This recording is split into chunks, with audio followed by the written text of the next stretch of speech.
July 1991 in Havana. It is Nelson Mandela's first trip outside Africa since his release from 27 years of prison. But why would the legend of struggle against oppression decide that the first person he wants to thank for helping to end apartheid is Fidel Castro, the very man who is regarded in the West as an oppressor of his own people?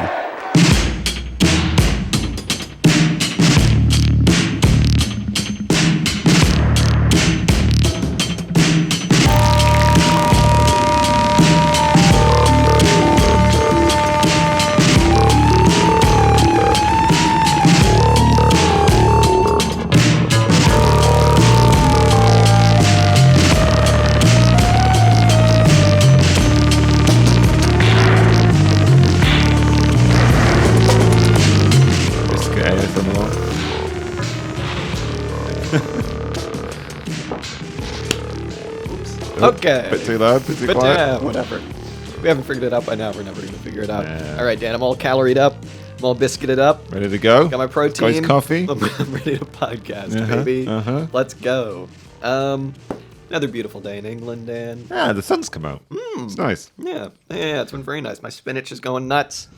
Yeah. It seems like the whole country's been washed away by torrential rain, and then we don't seem to get very much of it. Yeah, I keep seeing these headlines that are like, I don't know, verging on apocalyptic. and then we don't get any of the rain. Yeah. So I'm not quite sure what happens. Everything fizzles out over, like, East Kent, West Kent, I suppose. Fucking West Kent. As soon as it gets down here. Yeah. It's funny, right? Because, like, so much of the whole climate change thing, like, the weather back home is just, like, blistering and dry and really windy, and that causes a bunch of fires, and it's like that for like 2 years in a row or something, and then the fire will burn away everything, all the brush and everything, and then there'll be torrential rain for like 1 year for like a week, and that'll cause mudslides because there's nothing to stop it, and then it's just blistering heat again in the process because everything grows back to the rain, just continues and continues. Out here it just seems like it's just completely random. It's just like you'll have, you know, showers, really heavy showers for like 5 minutes one day, a thunderstorm, and then it's sunny again, and then now it's cloudy again, and then it's just boom. It's crazy. Climate change. I haven't figured it out yet. It's pretty odd. Tell you what. But yes, it's all going very well. Yeah, it's all going very well, folks. All going very well. I don't think I have much to update everybody. I don't have much to update either. I don't think. We're in a bit. I mean, I have no idea when this episode is coming out. Yeah, exactly. And from our perspective on our timeline, we recorded relatively recently. Yes. The listener doesn't need to know anything that's going on. I don't know. I mean, here's a peek behind the curtain. Dan and I are both going away very soon, so we're attempting to podcast our little socks off to try and get ahead while we can. So yeah, you might be getting some podcast fatigue in the near future, but we're going to be doing our best. Yeah, what are you going to do? Yeah, but we don't have to release all the episodes together, so there can be like varying levels of energy and fatigue. Yeah, rather than just like a gradual decline. Yeah, exactly. Unless the whole history of this podcast has been a gradual decline, I'm not sure. Or just a flatlining. I prefer to think of it like that. Yeah, where I go from being a primitivist and then back to a Maoist, and then now I'm just kind of free floating. Yeah. Erratic ideological shifts. Yeah, exactly. I don't know. England's still, England. Everything's still kind of kicking over here. Things are good, I suppose. Dan, I think we should just get right into this one. Let's just jump in. Possibly because I have nothing else to say. Yeah. It's going to become tiresome otherwise. Yeah. A faithful and very handsome listener, Dan, last week, sent us a documentary. God bless them. God bless them. And you may have seen the title in this week's title of the episode. It is, hopefully, Cuba, Africa, Revolution. 3 exclamation points administered sporadically throughout that title. And it's the story, Dan, it's a BBC documentary. So it's a bit cursory, but it's basically the story of Cuban intervention in several African wars of independence, anti-colonial struggles. And I'll tell you what, Dan, it rocked. Yeah, it was very. It was quite a friendly engagement with the subject matter, I suppose. From the documentary standpoint, it was presented as here the Cubans, the good guys, the heroes of the story, the freedom fighters. Yeah. wanting nothing more than to share their liberation with, I mean, the rest of the third world, I suppose. Yeah. It was kind of a swashbuckling adventure, if I may. You get some really cool stories of just pure adventurism, but then you also just get some awesome solidarity. Some of the best characters of the 20th century show up. Some of the worst ghouls, classic, of course they do. Some of the biggest tragedies. But all in all, overall, it rocked. And one of my notes is just Cuba rocks. So we'll get into why Cuba rocks, I suppose. I was talking about this a little bit beforehand, trying to work out what the structure of the documentary really is. Yeah. And it's a peculiar one in the sense that, well, it complements some of our interactions with this period of history in this part of the world that we've already had, in the sense that it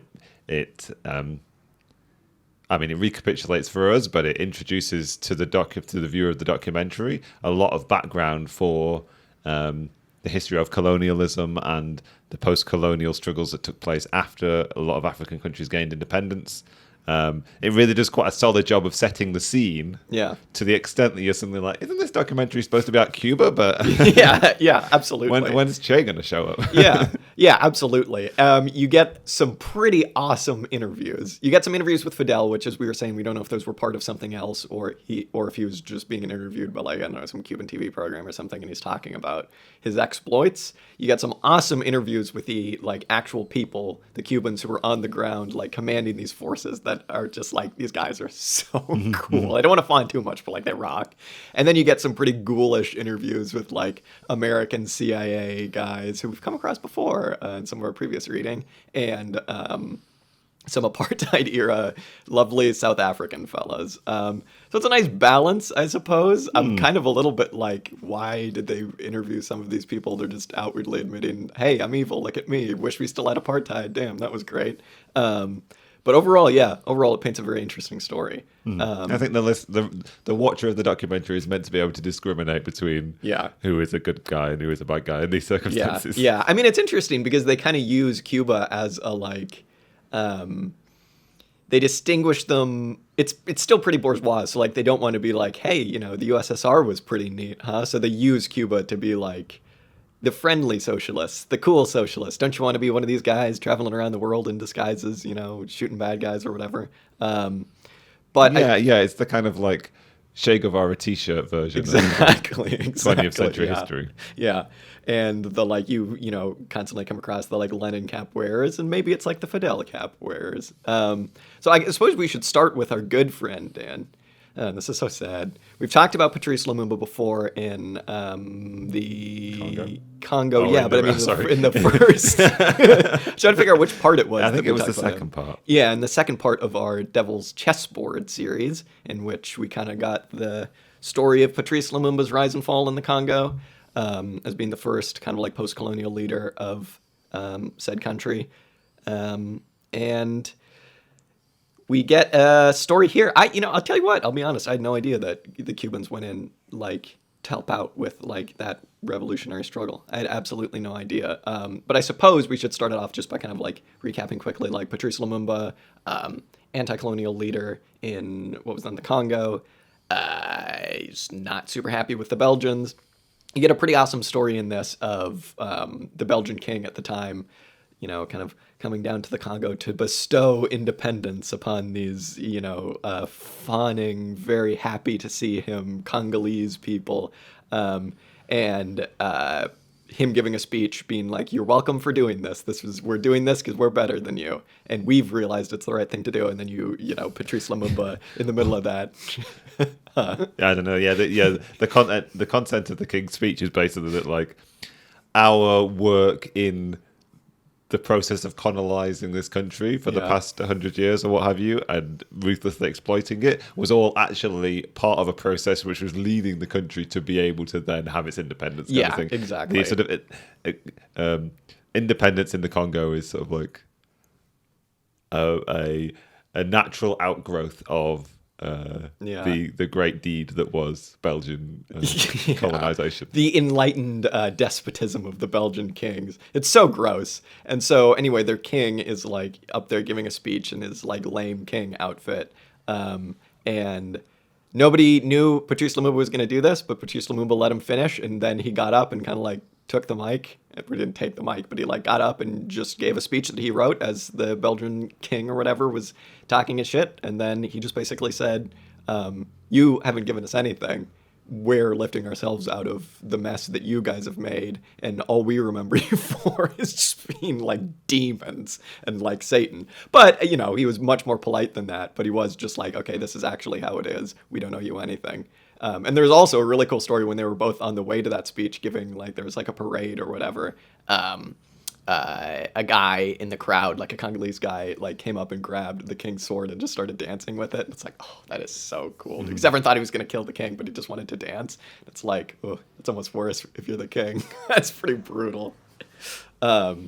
But yeah, you get a pretty different view, I think, of everything from this than we got from the Congo in the Devil's Chessboard stuff. It's definitely a different version of the story, and I guess that the two sources are telling different stories, so it's not a surprise that they get different ones.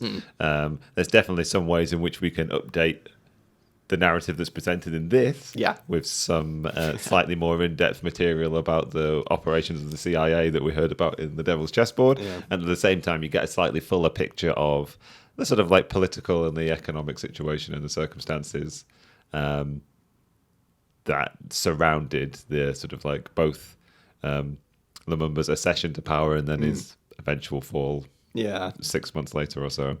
One of the Lumumba allies who is interviewed as part of this documentary basically just says that he recounts that story of the supposed insult that Lumumba is supposed to have committed by giving this speech, this sort of like, I don't know, like, Here's how it actually is. Yeah. Speaking truth to power. I was going to say like bile-ridden or like what have you, but like,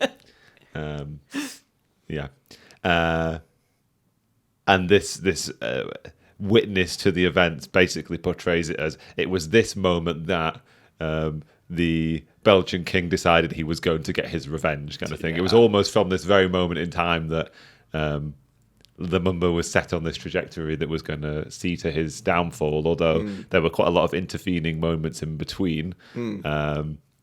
Lumumba went to... We didn't come across this in the Devil's Chessboard book, but Lumumba went to America, presumably in the autumn of 1960. Yeah. I think met the president...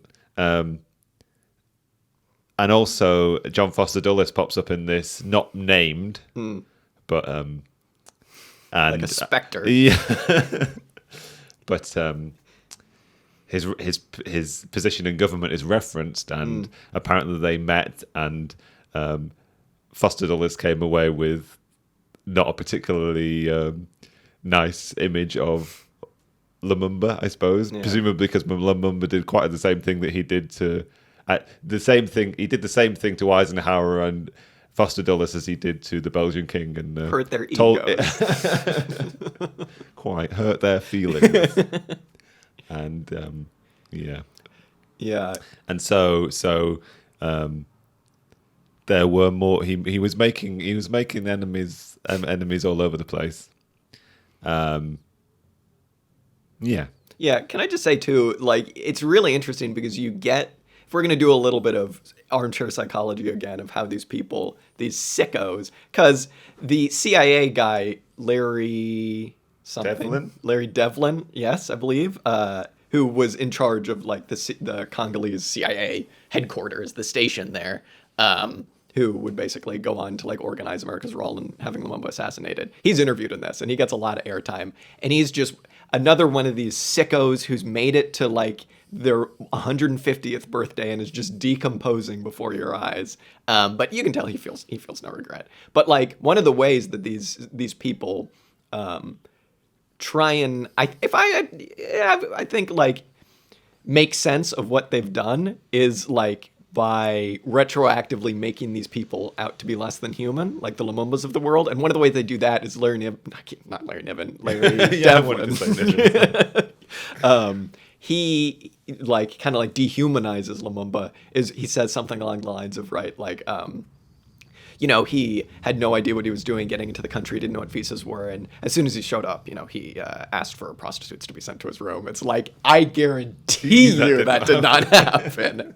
It's like Lumumba's like this, like, and they keep calling him like the clerk, the clerk, instead of like his actual title. They're just like this African clerk, and it's just like, it's so funny because we saw that with Mossadegh in the Devil's Chessboard, where they were like, he sat with his legs crossed, as I'm sitting right now, actually, in the chair. And he's just like he's just a little kid. He didn't know, he got caught up in the big world of politics, and it's so sick, dude. It's so like, these little guys, these silly little clerks. I think that really, like, other than them actually killing Lumumba, was the thing that set me off of like, oh, this is sick. These people are so gross, dude. Yeah. I mean, it's exactly the same kind of like paternalistic outlook that we saw from the Belgian standpoint, but just in a different guise, right? Kind of thing. Yeah. Just like these sort of childish, naive Africans or South Americans or what have you, like, don't know how the world works. And, I mean, and it's so stupid too, right? Because like, they go up to Lumumba immediately after he gives that speech, and they're like, hey, man, could you apologize? And I was like I was like, come on, Lumumba, tell him how it is. Like, sock him, hit him, dude. And he was just like, okay, yeah, of course, I'll apologize to him. And he went up to him and he apologized. And he was like, I'm sorry I said that. I'm sorry if you're embarrassed, but I had something to say and I said it. Yeah. And it's like, well, sorry if your feelings were hurt. He's like, I'm legitimately sorry about that, but like, give me a break and get out of my country. Like,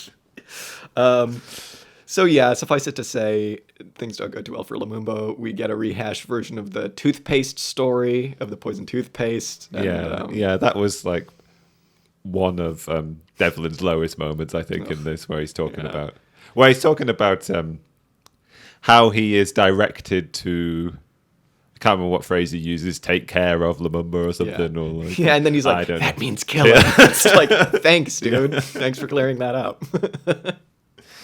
And there's this weird, like, hubristic moment where he's like, I had several I imagine like 95% of like CIA, that's like maybe 100% of CIA operatives talk like this in terms of like the vision that we have of the CIA, where everybody is like really independent and cut off from the central system and kind of like seems to be their own kind of like king in their own fiefdom kind of thing. He's like, I had several operations in play that certainly would have seen to the fall of Lumumba without him having to die, but like the orders came down from on high from Eisenhower himself that he had to be killed, so I just had to go and do it. It's like, oh, God bless you for doing the good thing. So he's recanting again the poison toothpaste story.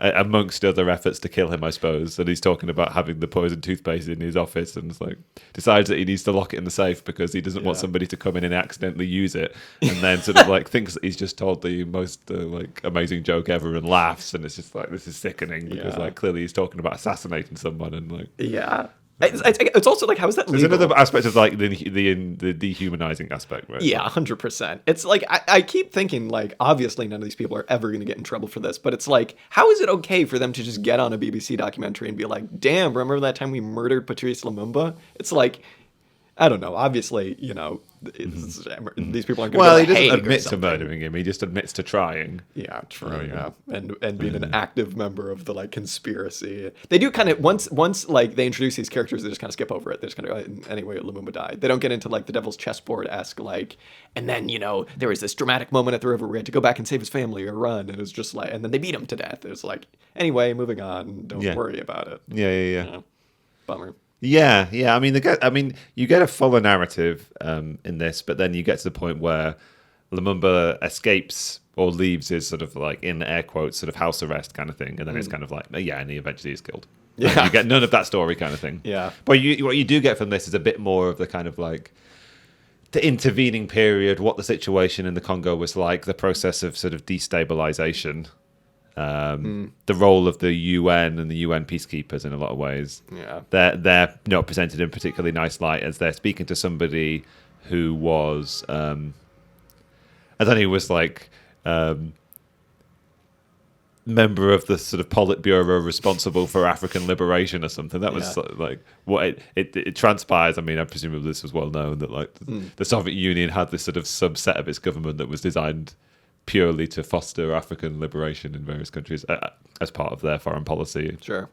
And that guy has not very nice things to say about the UN peacekeepers, particularly Or maybe it was somebody else. Maybe it was a Lumumba supporter who was saying this. But the narrative that's presented is one in which the situation is deteriorating in the country. There was a rebellion from the army very early on, not necessarily a coup initially, but they just sort of like sort of just started to operate on their own recognizance kind of thing, harassing people in the street kind of thing. And there were sort of several sort of like secessionist movements that popped up as well. So basically the political situation was just very rapidly deteriorating. And so when the UN are eventually brought in after the Americans decide they probably can't actually invade, it's probably not going to look very good. We're going to have to go to the UN rather than NATO because that's not particularly cool, even for them as a face-saving operation, obviously. But the narrative around the UN that's presented is like the UN come in and then prevent Lumumba from even using his loyalists, like members of the armed forces still loyal to him, to maintain any degree of social order kind of thing. So in a lot of ways, the UN contribute, or the UN peacekeepers contribute to the destabilization of the country by preventing any efforts to stabilize the situation.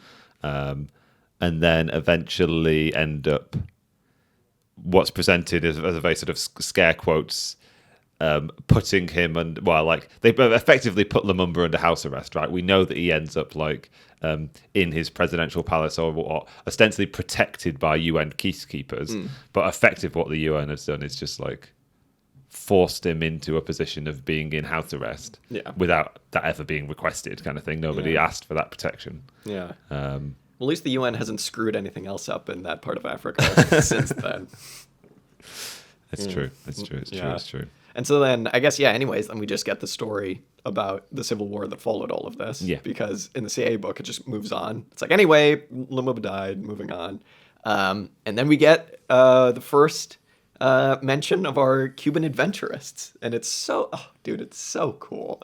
Because I guess, like, to set it up a bit, I mean, I guess, like, the Cubans wanted to go in and send some people to support a certain faction of the rebels, because things certainly were not going too well for them in the Congo, and they decided to send, I forget exactly how many people it was, maybe like 20, 30, or something like that. Yeah, initially they say 30, and then they up it to 150, so I'm not sure which one. But a relatively small contingent compared Definitely to what will first. become future Cuban interventions in the region. Yeah, and so they want to keep it pretty secret. They don't want everyone to know that Cuba is just sending troops into this, like, Cold War, hot civil war in a, like, very mineral-rich and resource-rich part of the world.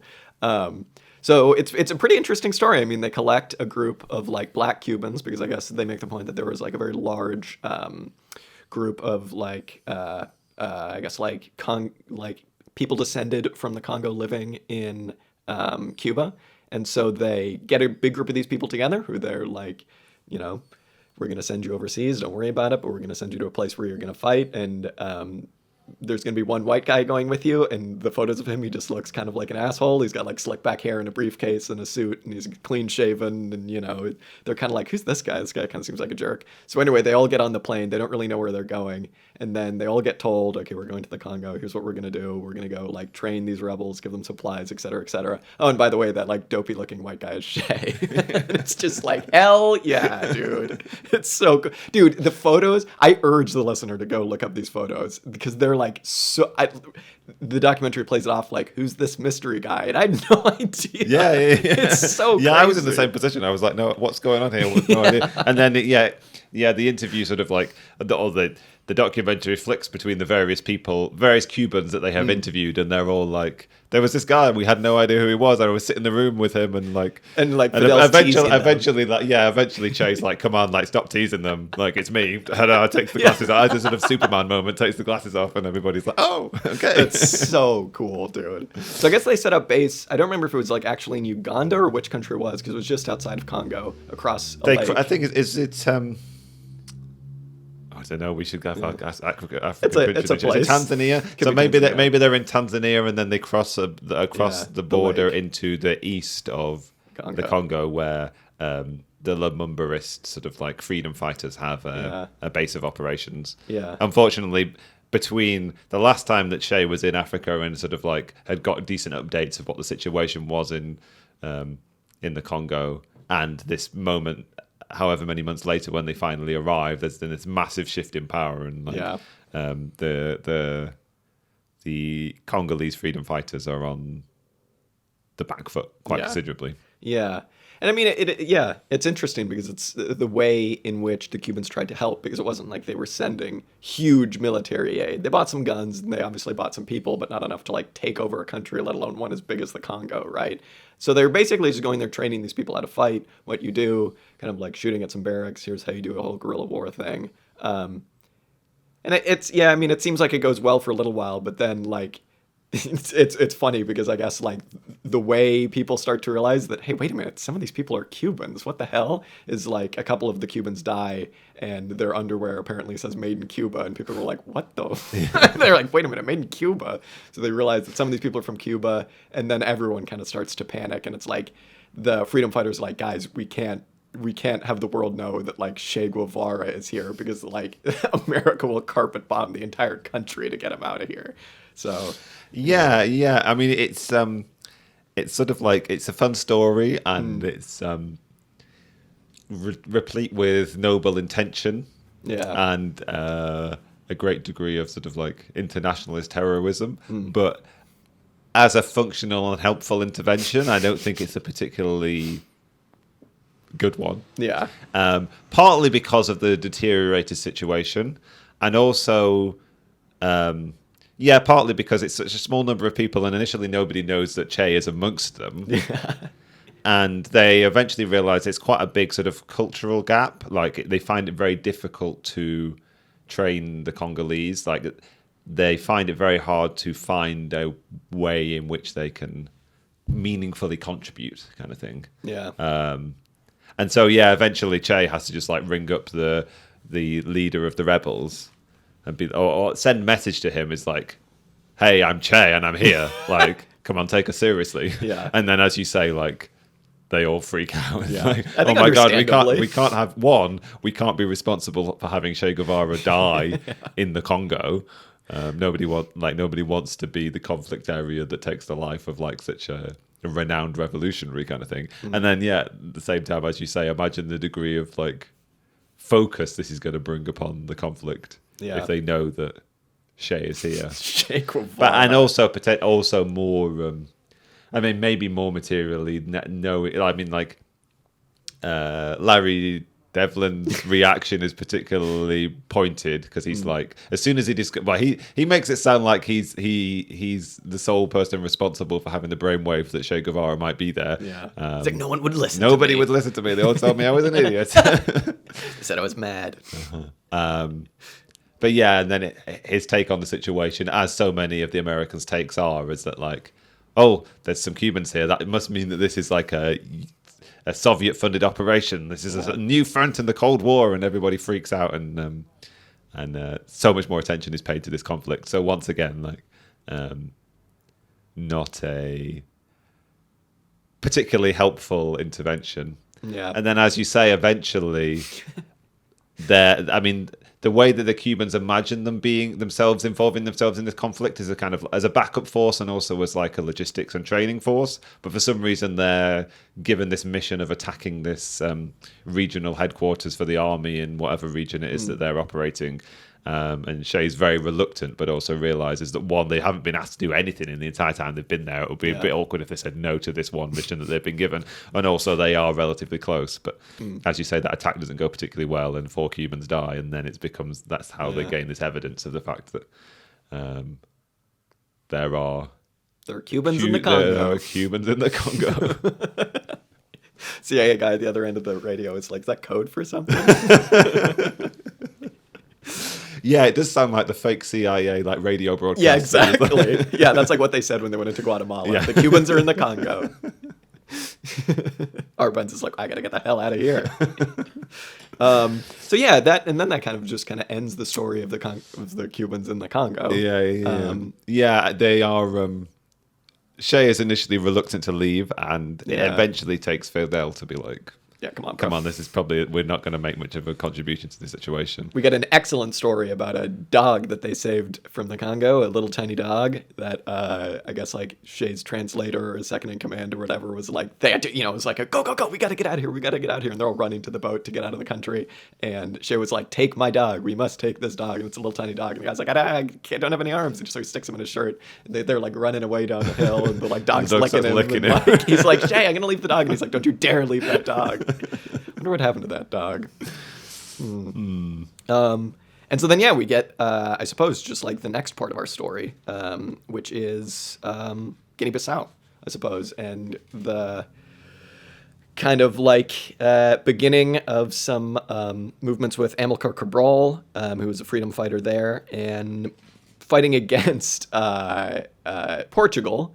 Don't know much about the Red Carnation Revolt or whatever that bought down. The Carnation Revolution. Yeah, was fascism? Were they still fascist at that point? Yeah. What the hell's going on down there? Spain and Portugal. Yeah, Franco was like in power through the 70s, wasn't he? What the hell's going on down there? Suspicious, very suspicious. But yeah, Amilcar Cabral, interesting guy. The most styling guy in the whole documentary. Go look up some photos of him. This guy he's got his like look of a revolutionary down. Yeah. He's really combining the kind of like like his sunglasses all the time. Yeah. Which is a good look. And then also got a very specific type of hat which he wears. Like, yeah, he's got his look. He's got his look down. When you kind of think of like a South American like revolutionary, you kind of have the like Fidel outfit / like Che outfit. When you kind of think of an African freedom fighter, you kind of get the image of Amilcar Cabral in your head. He's a pretty cool guy. But he's interesting because he was someone who seems to be like pretty like, all right, the documentary at least makes the point of like, guys, we're going to do our own thing. Cuba, again, comes in to like, hey, guys, we're going to help. This is awesome. You guys rock. Because, once we get Guinea-Bissau liberated, all the Portuguese Empire will finally fall. Those goddamn bastards. But you get an interesting view from the documentary about Cabral because he's very much a like, you see this a lot in kind of like freedom struggles. Like, we will accept your help and the socialist help and this is all awesome, but like we're going to do our own thing. And he definitely was not explicit. He was definitely not communist. He didn't want the USSR to show up and help. He wanted what was best for his people, and the material circumstances of that time was obviously an anti-colonial struggle, but also one in which he just kind of thought like, he had his own thoughts about things, I suppose. It'd be interesting to kind of like read a bit more about those and see what he was all about. But having said that, did not refuse the like heroic aid from Cuba that wound up coming in.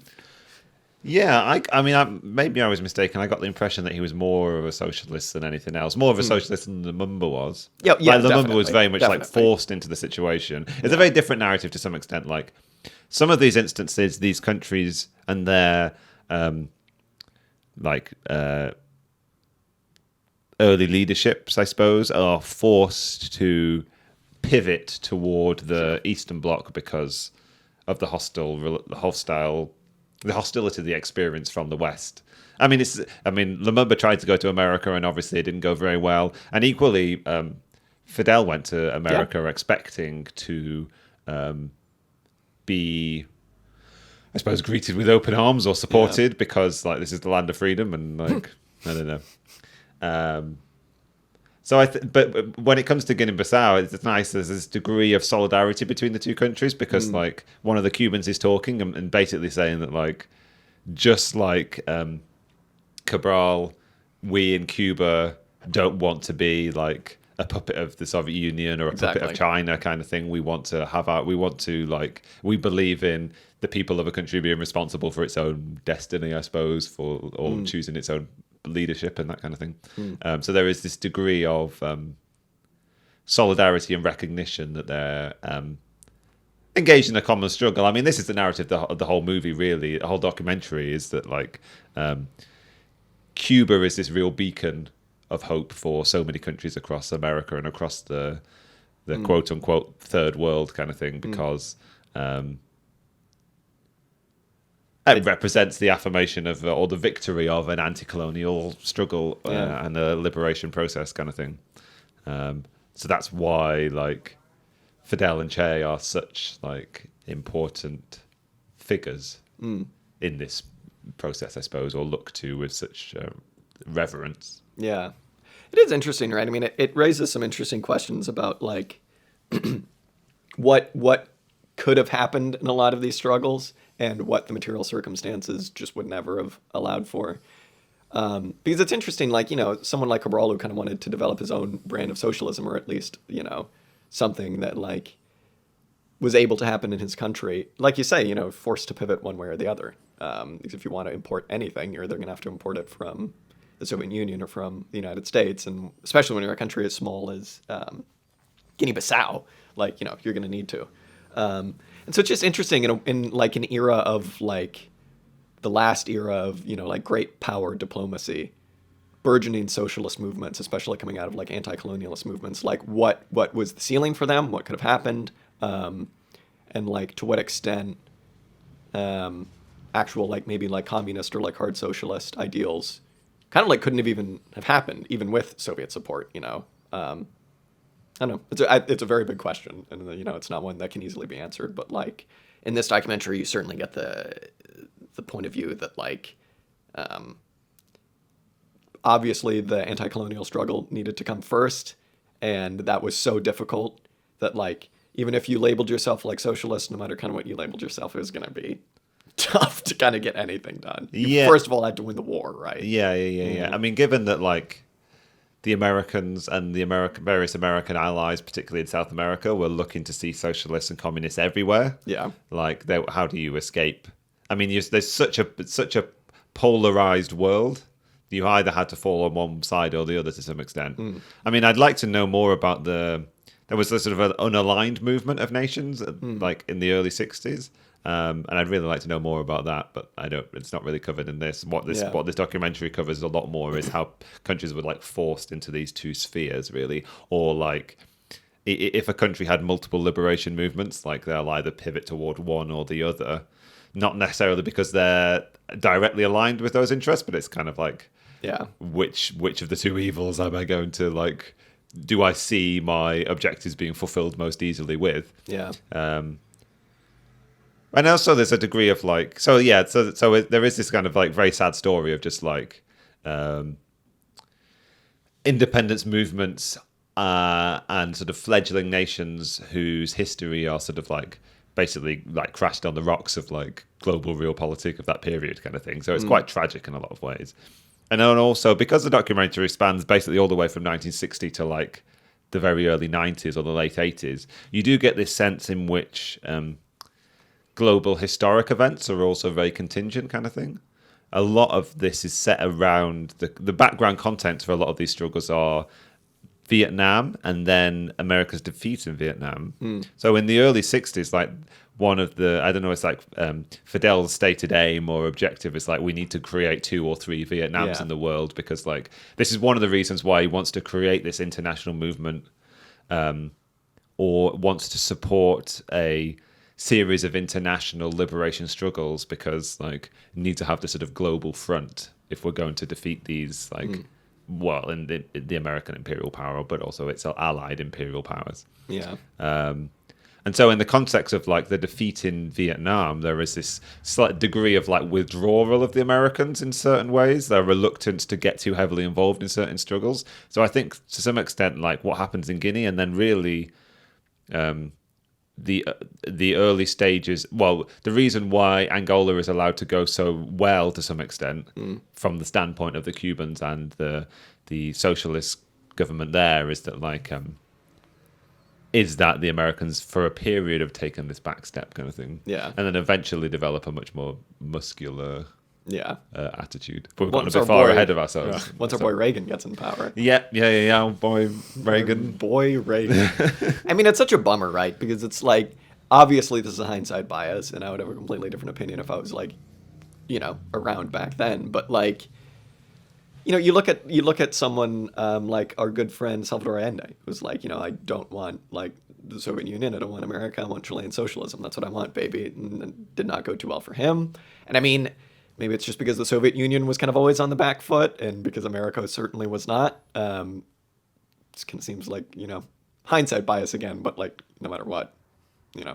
Good, I mean, there's a degree to which, like, I mean, the Cubans were definitely kept in business for quite a long time by heavy Soviet support kind of thing. But it's definitely one of the key factors in lots of these places. And just by virtue of being obviously like the world's most strategic military objective right off the coast of Florida, you know, because oh man, we get some awesome interviews with like ex-USSR like politicians and guys kind of like in the inner workings of all this stuff. And so many times, like when the Cubans go into Guinea-Bissau or when they go into like Angola for the first time or whatever, the Soviets are like just as surprised as the Americans. And they're like, whoa, whoa, whoa, what are all these planes doing? Where did they come from? They came from Cuba? Oh my God, holy shit. It's the Cubans, they've done it again. Yeah, the damn Cubans. Yeah, both in Washington and in Moscow. They're like, the Cubans are in the Congo. It's so cool. But I mean, like, so much of it is like they kind of can't be like, guys, get the hell out of here, or we're gonna like, you know, do some bad things, because they needed Cuba. They needed Cuba badly. It's like, you know. Yeah, there's a degree to which you basically see it. You basically see it represented in the interviews with Americans, where initially they were like, it's just the Soviets. The Soviets are everywhere, and eventually it begins to realize that no, the Cubans are operating relatively independently of like Moscow and the Politburo and what have you. Yeah.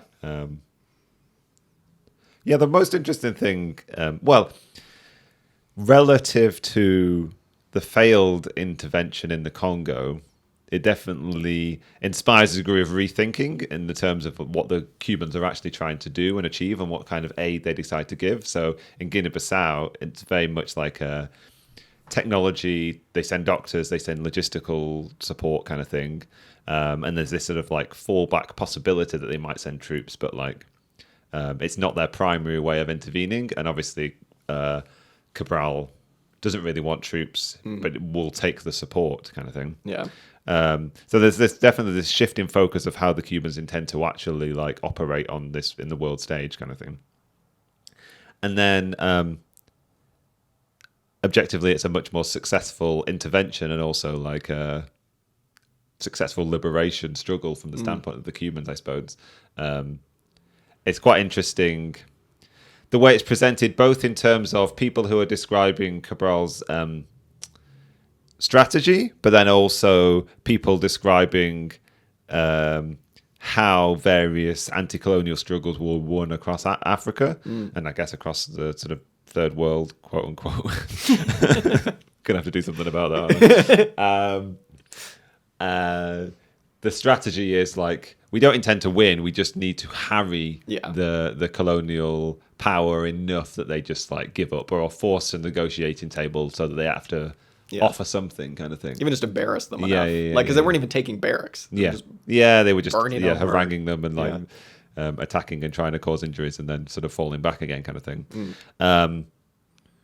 Which was which worked in Guinea-Bissau, but also contributed quite heavily to the overthrow of the fascist dictatorship in Portugal as well, because like so much discord or so much dissatisfaction was sown in the military, in the Portuguese military, because they were sending like tens of thousands of troops to try and sort of like fight this war in Guinea-Bissau, that like it was disgruntled captains in the army that then went on to overthrow the Portuguese dictatorship in the Carnation Revolution kind of thing. I mean, presumably that dictatorship would have fallen anyway, but like, I guess there is a case to be made that like the Cubans very successfully, by giving logistical and technical support to Cabral, allowed that to be a successful strategy, which then not only won them their independence, but like, it brought democracy to Portugal, I suppose. Yeah. It's interesting, right? We got to do some more reading about like these different anti-colonial struggles, because it's like what you're describing is kind of like almost like a reverse Algeria, right? Where like the goal for the Algerians there was to like cause enough chaos that eventually the metropole, which is France, will just be like, wow, this isn't worth it. Why are we still here? And then, you know, that's basically just what happened. But then, like, obviously the disgruntled, you know, captains or whatever were not really on the side of, like, democracy. They were like, let's go kill goddamn de Gaulle and get Algeria back. But then it's interesting, too, because this is just something that's so interesting about, like, you know, a lot has been said about, like, why those same tactics won't work in Palestine. And it's because, like, Israel's just going to respond with, like, 10 times whatever you do. But also, there is no metropole, right? It's just a settler colonial state. So you can't, like, cause enough chaos for any of this stuff to work. Obviously, like, a solution hasn't really been found there for what else you're supposed to do. You shouldn't just do nothing. But suffice it to say, works in Guinea-Bissau. Yeah. That's a good point. And the footage, dear listener, the footage of Fidel and Amilcar Cabral hanging out is like, now there's some boys. It's like, come on. They're like memes of themselves. They're so cool. It's like Fidel is like out-cooled by this guy who's just like, it's like 31 or something. Yeah. And coolest guy ever. Yeah. That's what I'm going to say. I suppose to cap off that story, we should say that as with so many of these people, Cabral didn't live to see the liberation of his country that he was hoping for. He was killed by the Portuguese Secret Service in like the late 60s or something. So, oh no, it's a year before. So they got their independence in like 64. Like the Portuguese dictatorship fell in 64, and so they got their independence then. And Cabral was killed in 63, a year before, kind of thing. But I don't know. Ugh. Portuguese Classic Secret Service. I don't know about that one. I don't know about that one. I like the sound of that. Let's put a big question mark against that. Yeah, let's look into that later. Yeah. Don't like the sound of those guys. Yeah. CIA, maybe. Yeah, CIA. Shay has fallen out because he's dead, basically, I suppose. I don't know what year Shay died. I don't know when Shay died. Shay's dead. Yeah. Anyway, they don't talk about him. He wasn't here. Then we get on to the big intervention, which is Angola, which is just like it's such a mess. I can't even like keep in my head, keep a track of like all the events and all the various parties. Yeah. That kind of thing. Suffice it to say, a very similar thing happens in Angola, which is there's a left-wing movement run by a guy named Agostinho Neto, who winds up becoming the first president. Well done, Agostinho Neto. I guess that's kind of just like an ML branch of like Angolan leftism, I suppose. Would you say? Yeah. According to my very extensive research on Wikipedia, Wikipedia calls everything Marxist. So.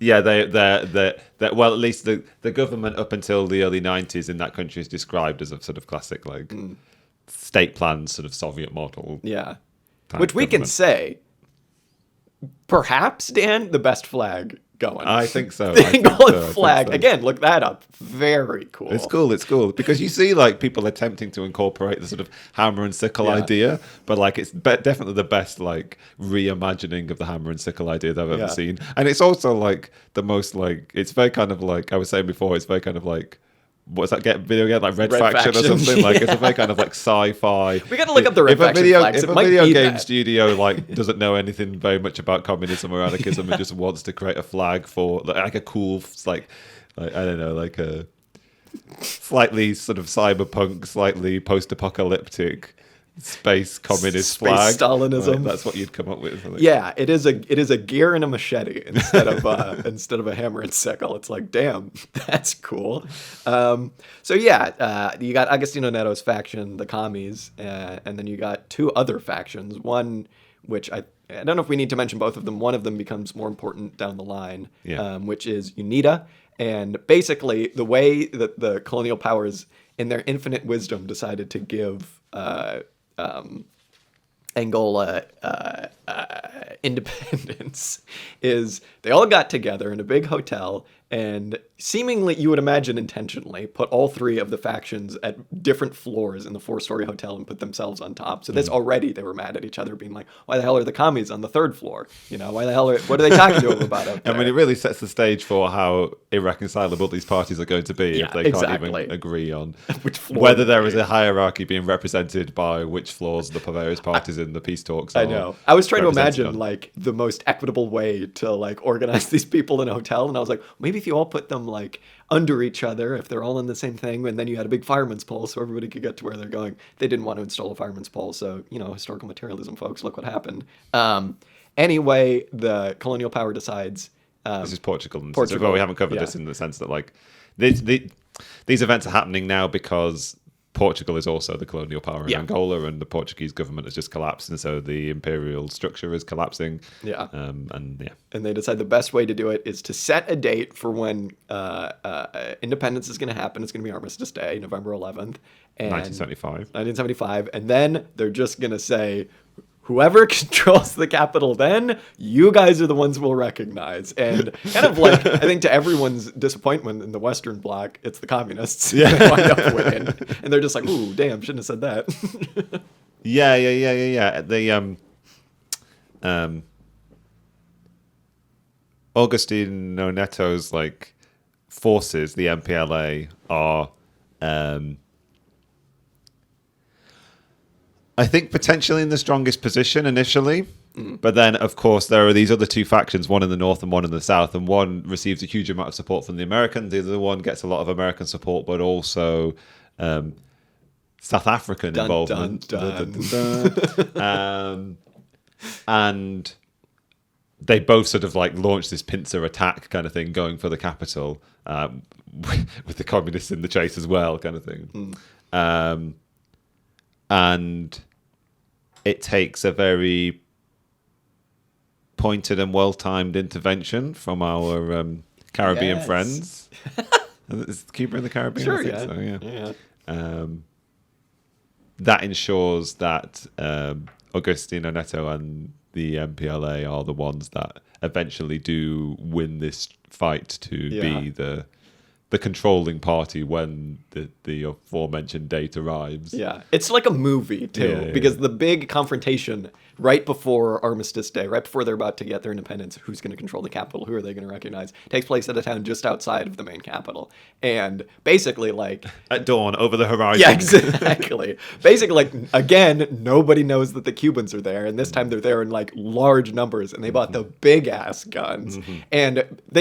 And the Rahirian. Well, and they bring... What were they... I forget what they're called. Haven't we? But they bring basically, like, these missile launchers. Not missile, I don't know what you call them. They're the trucks that launch a bunch of missiles. They've got like 40. Like, nerds tell us. Military nerds let us know. But they're called something like Stalin's Fury or Stalin's like fingers or Stalin's hands or some crap. Something gross. And they just start like shelling the forces that are coming in. And obviously, like, nobody was expecting that. So the people who were like coming to take the capital just go, okay, forget this. And they just duck out of there and they leave. And the Cubans are like, I almost started chanting USA. They're definitely not chanting USA. Whatever the equivalent is. And Angola, and hey, yeah, communism, baby, hell yeah. And it's so cool. Obviously, it doesn't end any kind of struggle, but that makes it so that on the day, on Independence Day, on Armistice Day, the government that is in control of the capital is Agostinho Neto's faction, and they get recognized kind of begrudgingly by a lot of world powers, but hey, that was the deal, so, you know... I guess you're going to have to figure out another way to try and kill these people. And a long civil war begins from there, in which the Cubans play a pretty vital role. And they all hang out and they stay. It's so cool. By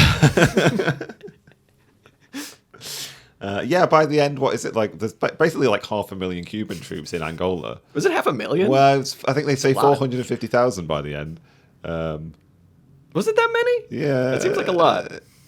I'm fairly confident. There were a lot of Cubans, folks. And can we just say the perhaps coolest part of this documentary, Dan, I feel like you know what I'm about to say, is the way that the Americans found out how many Cubans were there? Because they had no idea. Oh, yeah, well, I thought instantly of you when they got to this point. They had no idea how many Cubans were there, and they really didn't know that Cubans were there up until they just started shelling people with those missiles. They realized that if you took satellite images of... the like front of the battlefields, you could roughly tell how many Cubans were there by the amount of baseball diamonds, which is so cool. Because apparently there were like regulations in the Cuban army. If you have X amount of soldiers in a barracks, you have to give them a baseball diamond. And it's just like, hell yeah, dude. Come on. These guys are so cool. So yeah. Yeah, folks. Cuba. I mean, it's so funny because it's like, it comes across as so... like heroic but adventurous and like purely internationalist, because like make of Fidel's speeches what you will, but when he's talking about this, he's basically saying, you know, this is something, you know, they ask us why we're here. This is something the imperialists can't understand. We're here because of the internationalist like solidarity. These people are our brothers and we're here to help them. We don't have any interest in the material gains in the country. We don't have any interest in the oil. We want nothing from them. This is just like a pure revolutionary internationalist spirit. And that's something that you like never ever see for obvious reasons, but it's like, damn, how cool is it that Cuba was in the position to do that? To just send people out and just just help. It's so cool, dude. And it's like, oh, yeah. Yeah, you get to see a lot of like firebrand speeches from Fidel, where he sort of, as you say, like ranting about how Cuba has no interest in exploiting the natural resources of these places. They're not interested in taking the oil or what have you. It's all about internationalist solidarity, which to some extent I was like, yeah, this is cool. I like this rhetoric, but also I was a bit like, surely you do have some interest. And I mean, it's the one that I've already stated, right? Like it's the sort of many front strategy for protecting themselves against American aggression kind of thing. Although there does come a point in this conflict where Cuba is actually like removing defensive weapons that are installed in Cuba to defend against a possible American attack, and then shipping those to Angola to sort of like fight in that war kind of thing. So there is a point in which they are almost like compromising their own defenses to support this struggle. Yeah, and again, this is like you get the interviews with the Soviets, and they're like, "Guys, this was not us." It's just like you get the like horns, like dun dun dun dun. It's just like the Cubans swinging in and like, and the Soviets are like, "Whoa, wow, we did not ask them to do that."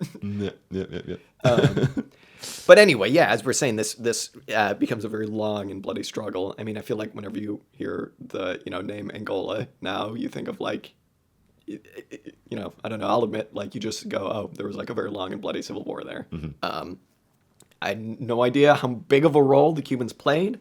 And once our good friend Ronald Reagan gets into power, it gets amped up quite a bit. And I think we'll get into all the kind of like major players and stuff in a sec, but like, it was pretty horrifying once they start kind of getting into the 80s and you start to see the weaponry that was being used. Because they talk about like, there was this last enormous battle between all of these forces, some backed by the U.S. and effing apartheid South Africa, the others with a whole bunch of Cubans on their side.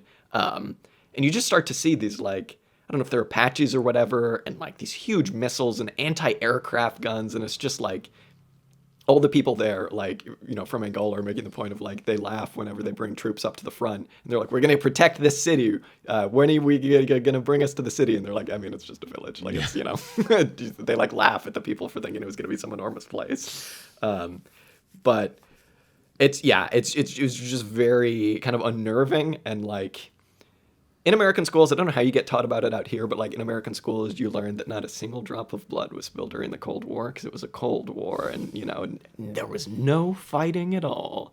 And just obviously, to see this, even in like a BBC documentary, it's just jarring. It's just so gnarly, dude. Yeah. I guess we should like have a solid disclaimer, which is like, for all our kind of like rah like Viva Cuba kind of stuff, like there are like. Well, that battle that Jack is describing, which happens in like, I think we're basically into the 80s now, 87, 88 kind of thing. And it lasts for like 6 months fighting over this hamlet somewhere in the middle of nowhere. And in that battle alone, the casualties are like 20,000 deaths or something. So we're talking about many, many tens of thousands of people dying, both Africans and Cubans. Just horrendous. Yeah, war is not good. Not even. I feel like we don't need to. We don't need to say that, but like, I think it's worth saying sometimes. Like, war bad. war is very bad. And as cool as it is that like, here come the goddamn Cubans with the missile launchers. It's like, boy, I wish that didn't need to happen. But I suppose we should talk about what wound up being the main faction that they're fighting against, which was UNITA. They were the people that were backed by apartheid South Africa, and this is when you get some real sicko interviews with ex-apartheid South African politicians.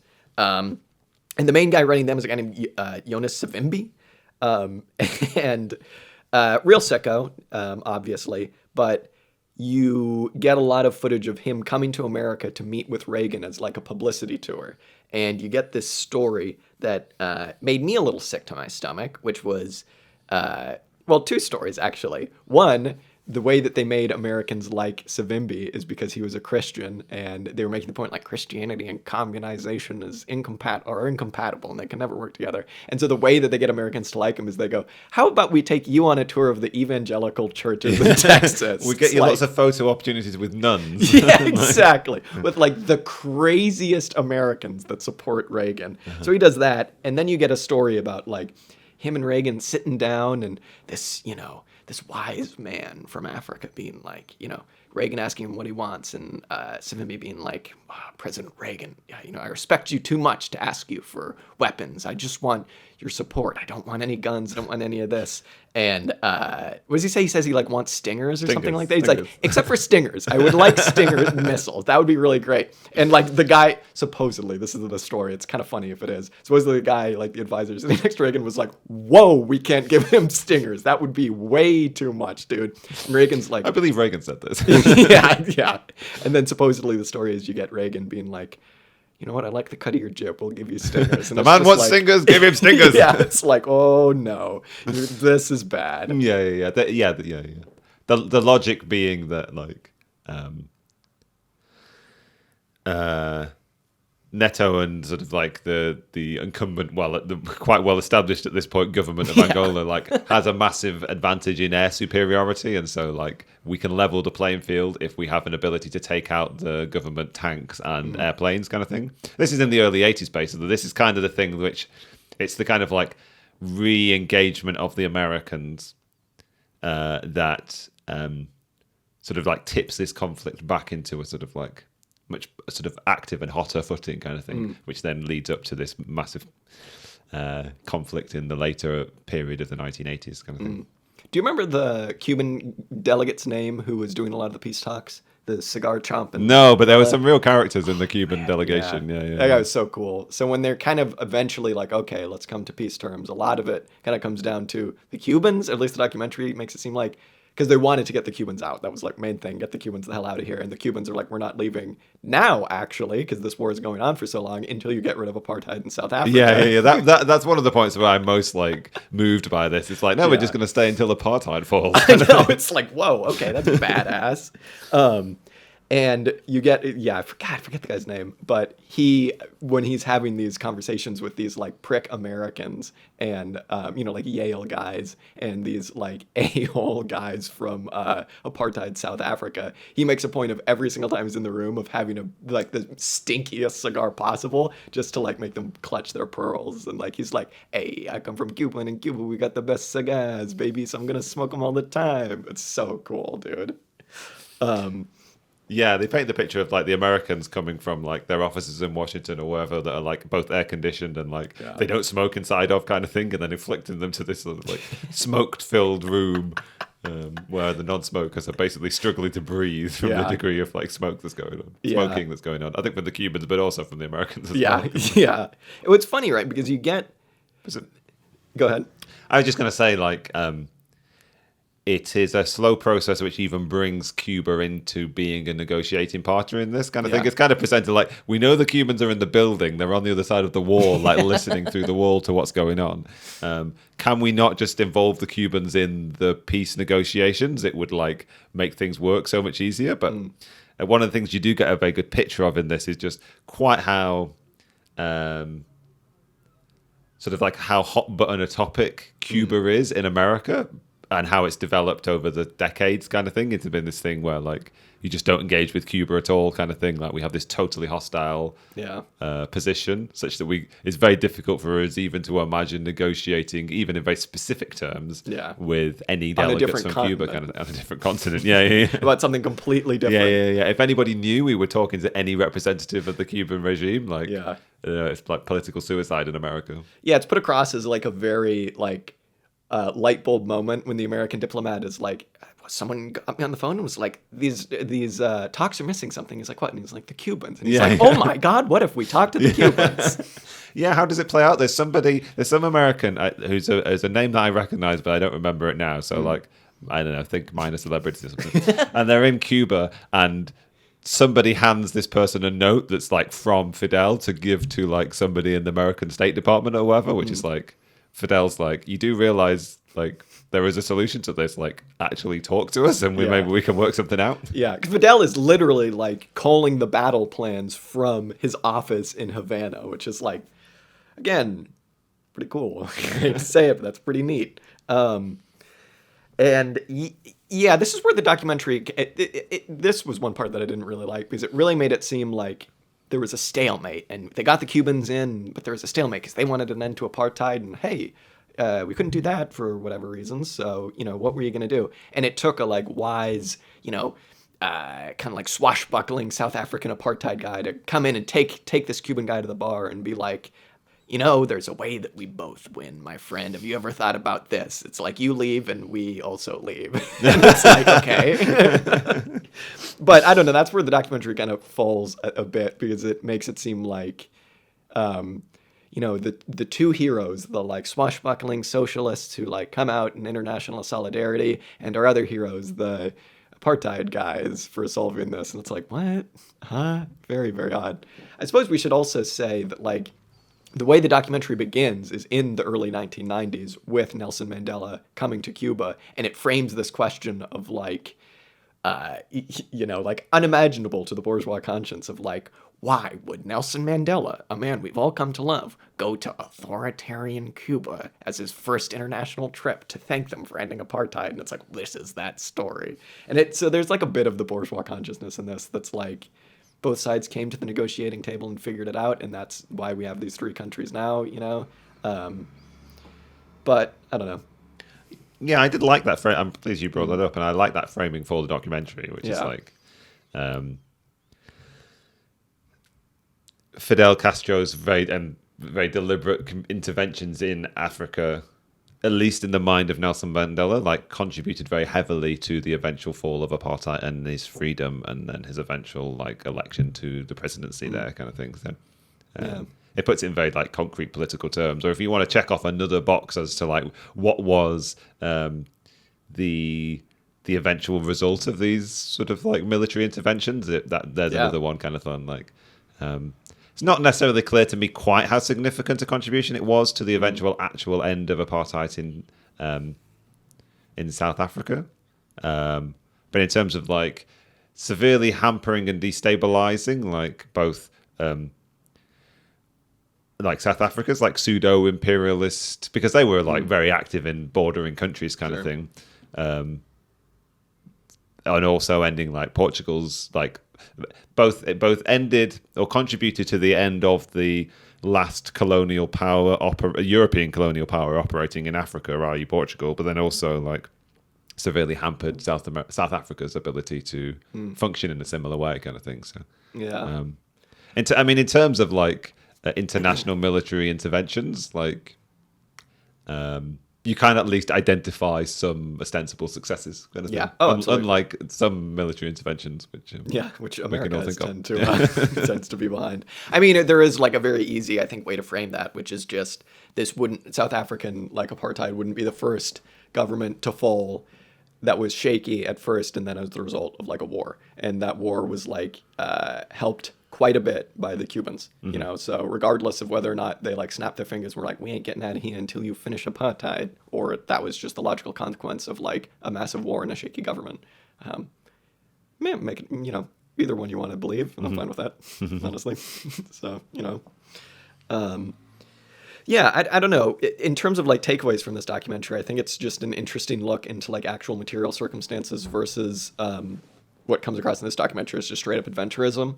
An interesting balance struck between the two, because as much as we like to fawn over the Cubans and like what they did and everything, at first in the Congo, they were just up against way too much, and it was cool, and it was like, thanks guys, but like please leave, because this could get much worse if we find out that like effing Che Guevara is helping us. And then Guinea-Bissau, very, very helpful, but again, you have to look at like, the material circumstances there, much smaller country and all of this stuff. And then as well, just in Angola, where it's like, they say that the Cuban government won't say how many people died. Like Cubans died fighting there a lot, though, definitely. At least 10,000? At least 10,000, yeah. It's like percentage for the Cuban population, I would imagine that's quite high. And like, I don't know.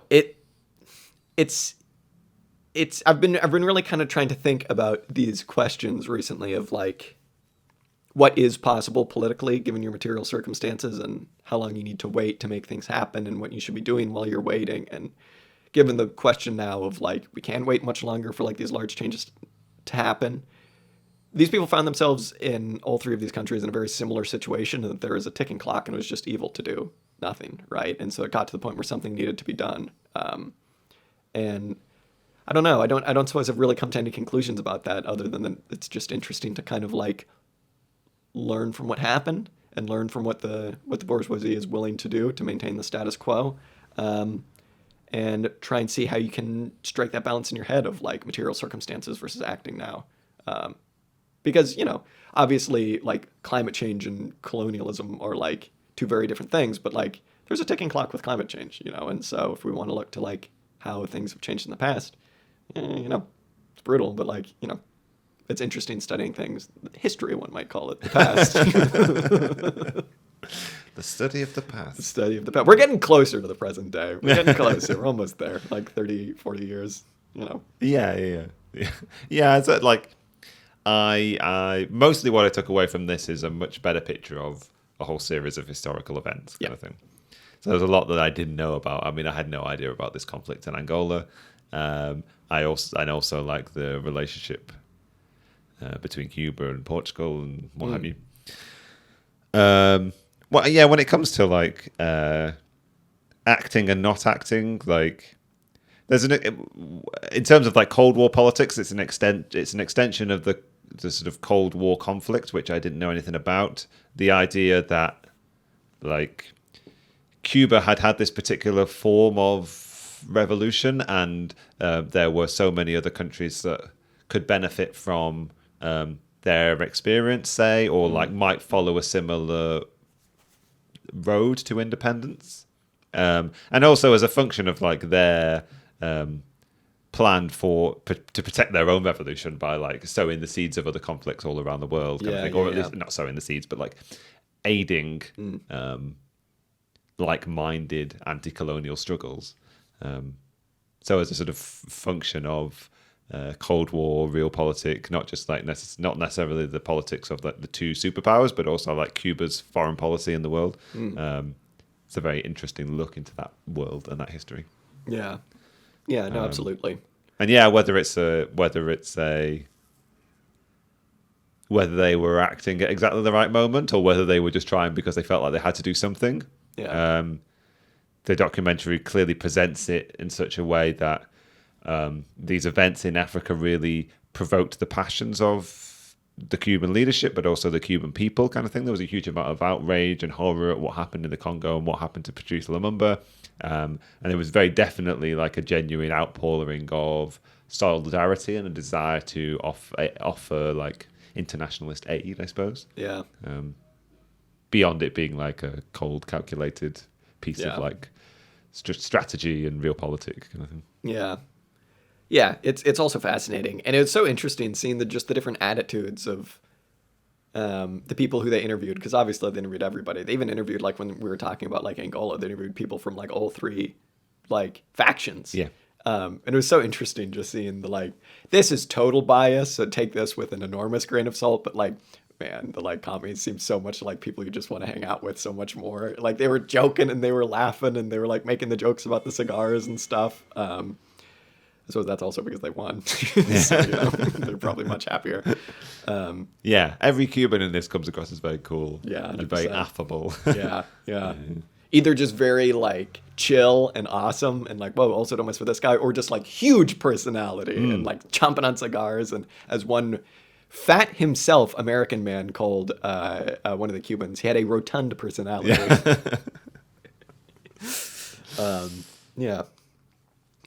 Brutal. It's all pretty brutal. I don't know. I don't know if I have any other takeaways from it, other than definitely would suggest watching it, if not for any other reason than just kind of educate yourself about these things, and more than anything, just be entertained, I suppose. I highly recommend. It's free on YouTube also, so that's good. We like that. Maybe we'll put a link in the description if we're organized enough to do that. Exactly, if we remember to do that.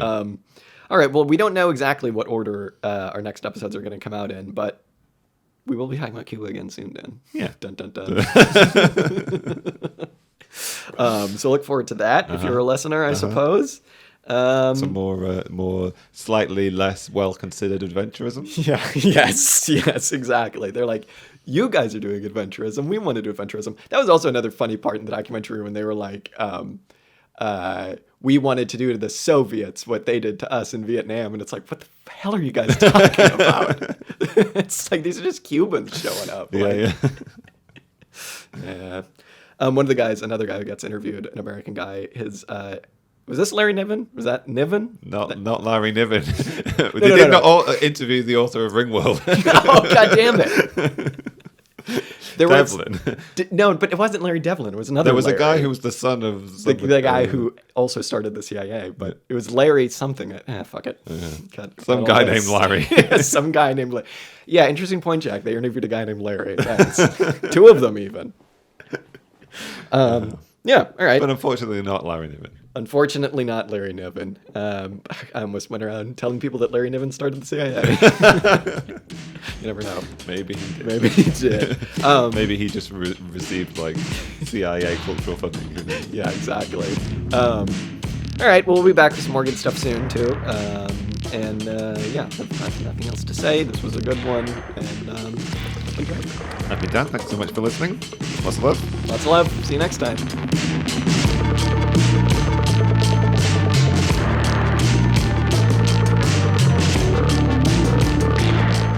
The music you heard this episode was Music to Kill Bad People To by King Gizzard and the Lizard Wizard. If you like this song, you can check it out and much, much more on their Bandcamp at kinggizzard.bandcamp.com.